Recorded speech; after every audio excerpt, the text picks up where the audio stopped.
अस्सलाम वालेकुम। I hope आप सब लोग खैरियत से होंगे। आज हम एक स्पेशल चीज़ के ऊपर बात करेंगे जिसको वजाइनल कोरस का नाम दिया गया है। ये वजाइनल कोरस क्या चीज़ है, ये कैसे इस्तेमाल करते हैं, इसके इस्तेमाल का तरीका, इसमें कौन कौन सी चीज़ें आती हैं, कब कब इस्तेमाल करनी चाहिए, किन औरतों को करनी चाहिए, इस पर आज हम तफसील से बात करेंगे। ये कोरस फीमेल के लिए है और इसके अंदर 4 चीज़ें हैं: vaginal capsule, vaginal cream, vaginal wash और ब्रेस्ट क्रीम। इन 4 चीज़ों से मिलकर ये एक मुकम्मल कोर्स बनता है। तो आइए इस पर बात करते हैं। बहुत सारी औरतों के लिए ये खुशखबरी की बात है कि उनके ऐसे मसाइल जो पहले कभी हल नहीं होते थे, इस वजाइनल वाश के इस्तेमाल से वो परमानेंट हल हो जाएंगे। जैसा कि प्रेगनेंसी ना होना, प्रेगनेंसी में अगर कोई मसला आ रहा है, या यूट्रस प्रोलैप्स, वज़न बढ़ रहा है, उठने बैठने में उन्हें कोई तकलीफ़ हो रही है, या उन्हें वज़न महसूस हो रहा है, या वो लकोरिया है, इन्फेक्शन है, उनका जिस्म डी शेप हो गया है, उनका जिस्म ऐसे है ढीला हो गया है, या प्राइवेट पार्ट्स जो है वजाइनल जो है वो ब्लैक हो गई है मुख्तलिफ हेयर रिमूवर क्रीमें, या इससे कोई एलर्जी हो गई है, इन्फेक्शन हो गया है, बदबू आती है इस तरह। या सबसे ज़रूरी चीज़ जो है कि डिलीवरी के बाद, नॉर्मल डिलीवरी के बाद उनका जिस्म लूज़ हो गया है और वो अज़वाजी ज़िंदगी में मुतमईन नहीं है, या उनका हस्बैंड दूसरी औरतों की तरफ मतवज्जो हो रहा है, उन सारे मसाइल से बचने के लिए ये सबसे बेस्ट है। ऐसी फ़ीमेल जो अनमैरिड थी और वो रिलेशन में आ गई हैं, या वो फ़िज़िकल हो चुकी हैं, या किसी भी वजह से उनका जिस्म लूज़ हो चुका है और वो चाहती है कि हमारी अंदरूनी फ़िटनेस, हमारी वजाइनल फिर से अनमैरिड हो जाए, उनके लिए ये बड़ा अच्छी चीज़ है। ये 100% काम करता है और इसका कोई साइड इफ़ेक्ट नहीं। ये इम्पोर्टेड फार्मूला है, ये इसका किसी तरह का कोई साइड इफ़ेक्ट नहीं।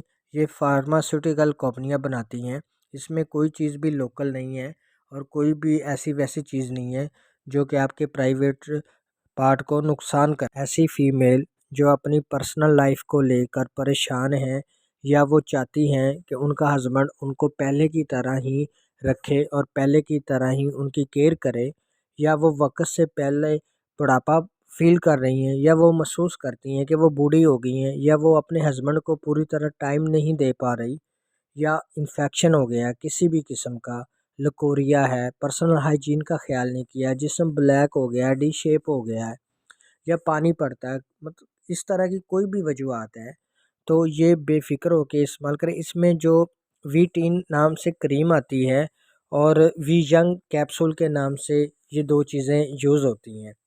तो इनका यूज़ का तरीक़ेकार आपको बताते हैं। बात करेंगे वी यंग कैप्सूल के ऊपर। जिस तरह के नाम से पता चल रहा है कि ये अंदरूनी इस्तेमाल के लिए है, ये वजाइनल में इस्तेमाल करना है। अब अगर किसी पेशेंट को लंबे टाइम से प्रेगनेंसी नहीं हो रही और वो चाहती है कि मुझे प्रेगनेंसी हो जाए। प्रेगनेंसी की वैसे तो बहुत सारी वजूहत हैं ना होने की, लेकिन एक वजूहत ये भी है कि अगर जिस्म के टिश्यू लूज़ हैं या पर्सनल हाइजीन का ख़्याल नहीं, तो उस वजह से भी प्रेगनेंसी नहीं होती। आपको लकोरिया है, किसी तरह का इन्फेक्शन है, या जिस्म बहुत लूज़ है, आप फिट नहीं हैं, तो फिर भी प्रेगनेंसी के चांस बहुत कम होते हैं। तो आप उसमें जो है प्रेगनेंसी के हवाले से, या आपको वज़न बढ़ रहा है, यूट्रस प्रोलैप्स है, आपको लगता है कि जिस तरह उठने बैठने में तकलीफ़ हो रही है, तो उनके लिए, या ऐसे हस्बैंड जो कि उनको लगता है कि डिलीवरी के बाद उनकी फ़ीमेल्स का या उनकी वाइफ़ का जिस्म लूज़ हो गया, वो पहले की तरह उनके साथ एंजॉय नहीं कर पाते, तो उनके लिए ये एक कैप्सूल रात को वजाइनल में रखना है। इस कोर्स के अंदर 10 कैप्सूल होते हैं जो आपने अंदरूनी इस्तेमाल करने होते हैं वजाइनल के अंदर। तो अगर आप अनमैरिड के अलावा, मतलब ऐसी फ़ीमेल जो कि पहले अनमैरिड थी और वो फ़िज़िकल हो चुकी है और अब उसकी शादी है, अगर वो चाहती है कि दोबारा से वो कुंवारी बन जाए, तो उसमें ये कैप्सूल 2 दिन बाद एक कैप्सूल अंदर रखते हैं और ये टोटल 6 कैप्सूल रखते हैं, इतने ही काफ़ी होते हैं।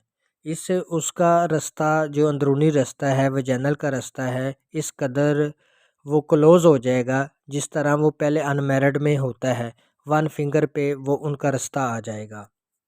और ऐसी फ़ीमेल जो कि आफ्टर डिलीवरी उनका जिस्म लूज़ हो गया, उनको तो एक कैप्सूल आज आपने रख दिया है, दोबारा शायद उनको ज़रूरत ना पड़े, 1 महीना ना पड़े, 2 महीने ना पड़े। जब वो फिर फ़ील करें, उसका हस्बैंड फ़ील करे कि अब रास्ता उनको खुला लग रहा है या उनको नीड फ़ील हो रही है, तो वो अंदरूनी एक कैप्सूल फिर इस्तेमाल कर सकता है। इसकी थोड़ी-सी तफ़सील मैं डिटेल में बता देता हूँ। अगर आप यूट्रस प्रोलैप्स में वज़न बढ़ने में इस्तेमाल कर रही हैं, तो फिर आपने हफ़्ते में 2 कैप्सूल इस्तेमाल करने हैं। हफ़्ते में 2 आपने इस्तेमाल करने हैं और टोटल आपने 10 कैप्सूल इस्तेमाल करने हैं। तो आपका ये जो मसला है वज़न बढ़ रहा है, यूट्रस प्रोलैप्स है, ये ठीक हो जाएगा। अगर आप इस मकसद के लिए इस्तेमाल कर रही हैं कि डिलीवरी के बाद आपका जिस्म लूज़ हो गया है या आप अपने आप को फ़िट फ़ील नहीं कर रही, लकोरिया है, इन्फेक्शन है, तो फिर आप हफ़्ते में 1 कैप्सूल इस्तेमाल कर लें। उसके बाद आपको जब लगे कि फिर से जिस्म लूज़ हो रहा है, चाहे उसके लिए मुख्तलिफ़ लोगों पे मुख्तलिफ़ रिज़ल्ट है। कुछ लोगों को 1 महीने बाद लगता है, कुछ लोगों को 6 माह बाद भी नहीं लगता। तो जब उनको हस्बैंड को फिर फ़ील हो, ज़रूरत महसूस हो, वो फिर से एक अंदरूनी कैप्सूल इस्तेमाल कर लें और फिर फ़िट हो जाएँ। अब बात करते हैं ऐसी फ़ीमेल पर जो शादी से पहले कुंवारेपन में ही कुछ गलत कर चुकी हैं या वो फ़िज़िकल हो चुकी हैं और अब वो चाहती हैं कि उनकी शादी होने वाली है और वो दोबारा से अनमैरिड हो जाएँ। तो उनके लिए ये तरतीब से इस्तेमाल करने पड़ते हैं।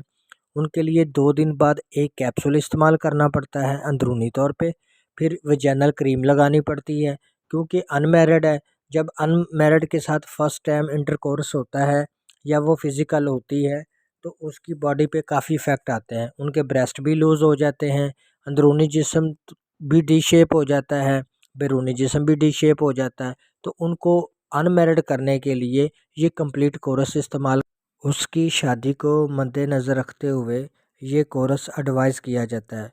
कम से कम आप लोगों के पास 8 दिन का टाइम होना चाहिए। अगर ज़्यादा टाइम है तो बहुत अच्छी बात है, वरना 8 दिन तो लाज़मी होने चाहिए क्योंकि ये कम से कम 4 कैप्सूल लाज़मी इस्तेमाल होते हैं। जैसा कि आप लोगों को पता है कि कोर्स के अंदर टोटल 10 कैप्सूल हैं, लेकिन 4 भी इस्तेमाल हो जाएँ तो आपका मतलूबा रिज़ल्ट मिल जाता है। जो फ़िज़िकल बंदी के लिए आप इस्तेमाल कर रहे हैं, उनके लिए आप 2 दिन बाद 1 कैप्सूल देंगे और जिस दिन आप कैप्सूल अंदरूनी रखवाएँगे, उस दिन आप क्रीम नहीं लगवाएँगे। जो वेजाइनल क्रीम है, वो बैरूनी इस्तेमाल के लिए है और वो आपने आधा घंटा अप्लाई करनी है। आधे घंटे के बाद वेजाइनल वाश के साथ आपने जो है उसको साफ़ कर देना है, ताकि क्रीम जो है आपने हफ़्ते में 2 दफ़ा लगानी है, कैप्सूल हर 2 दिन बाद रखना है। और ये आपका तरीक़ेकार है। जब ये कोर्स कंप्लीट हो जाएगा, आपको लग रहा है कि उस बंदी के ब्रेस्ट भी लूज़ हो गए हैं या वो फ़ील कर रही है कि उनके ब्रेस्ट जो हैं वो ढीले हैं, वो डी शेप हैं, तो उसके लिए आप ब्रेस्ट क्रीम भी आप इस्तेमाल करवाएँगे। ब्रेस्ट क्रीम लगाने का तरीका भी मैं आपको बता देता हूँ। आई होप कि आप लोगों को वैजाइनल कोर्स का इस्तेमाल, इसका तरीका इस्तेमाल और इसके बेनिफिट्स आपको पता चल गए होंगे। अगर फिर भी किसी चीज़ की समझ ना आए तो आप मुझे कमेंट्स कर सकते हैं। आपको कमेंट्स देखकर आपका रिप्लाई कर दिया जाएगा। आपका बहुत शुक्रिया। आई होप कि आपको वैजाइनल कोर्स की समझ आ गई होगी। अगर नहीं आए तो आप फिर कमेंट्स करके पूछ सकते हैं। आप तरीक़ेकार पूछ सकते हैं। आखिर में मैं छोटी सी बात बताना चाहता हूँ कि ये वैजाइनल कोर्स के अंदर जैसे कि आप लोग जानते हैं कि 4 चीज़ें हैं। वैजाइनल कोर्स के अंदर 4 चीज़ें हैं, वैजाइनल कैप्सूल हैं, वैजाइनल क्रीम है, ब्रेस्ट क्रीम है और वैजाइनल वाश है। ये चारें चीज़ें आप इकट्ठी भी इस्तेमाल कर सकते हैं पेशेंट को देखते हुए, अपने आप को देखते हुए, और अलग-अलग भी इस्तेमाल कर सकते हैं। इनका अलग-अलग का भी आपको तरीक़ेकार बता दिया है। क्रीम का क्या तरीक़ेकार है, कैप्सूल का क्या तरीक़ेकार है, जनरल वाश का क्या तरीक़ेकार है और ब्रेस्ट क्रीम का क्या तरीक़ेकार है। मज़ीद किसी तरह की मालूमात के लिए आप मुझसे कमेंट्स कर सकते हैं। अल्लाह हाफ़िज़।